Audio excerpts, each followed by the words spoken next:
வாழ்க வளமுடன். நேர்மையாரு. தேவையற்ற விஷயங்களை நாம் சிந்தித்து கொண்டே இருந்தால் தேவையுள்ள விஷயங்களை நாம் சிந்திக்க நேரம் இருக்காது. இப்போ ஒரு சாக்கடையிலோட எப்படி சாக்கடை ஒரு தண்ணி நல்லா போகும், ஒரு சக்க தண்ணி போகாது. ஏன் காரணம்? அந்த சாக்கடையில் சாக்கடை நிறையா கிடக்கும், குப்பைகள், பேப்பர்கள், கண்டது கிடக்கிற மோச சாக்கடை தண்ணி போகாது. அதே சுத்தம் பண்ணி விட்டோம்னா எப்படி போகும்? தண்ணி சல்லுன்னு போகும். அதேமாரி நம்ம அந்த மூளையில் தேவையில்லாதெல்லாம் சிந்தித்து கொண்டு நம்ம மூளையை போட்டு கொசைக்கிட்டு நம்ம உடம்பை நம்மளாக கெடுத்துக்கக்கூடாது. நம்ம தேவையற்ற சிந்திக்கிற மோசம் என்ன செய்யும்? உடம்பு பலவீனமாகும்.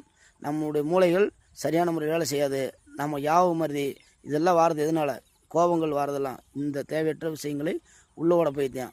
இப்போ ஒரு வீட்டுக்குள்ளோட கண்டதை போட்டு வச்சோம்னா என்ன செய்யும்? அந்த வீடு குப்பை மாரி காய்ச்சலிக்கும். அதனால் நம்ம எப்பயுமே தேவையில்லாத சிந்திக்கக்கூடாது, தேவையில்லாத நம்ம பேசவும் கூடாது. அப்போ நம்ம மூளை பெருசாக இருக்காது.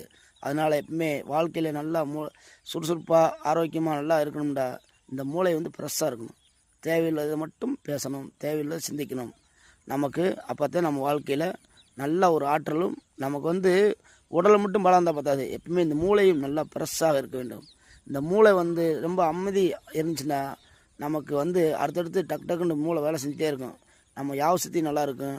நமக்கு மைண்டு ஃப்ரீயாக இருந்தாலே போதும். நம்ம வாழ்க்கை ஆட்டோமேட்டிக்காக மகிழ்ச்சி சந்தோஷம் தானாக வந்துடும். எல்லோரும் மகிழ்ச்சியாக வாழ மனிதத்துடன் வாழுங்கள். வாய்மையே வெல்லும்.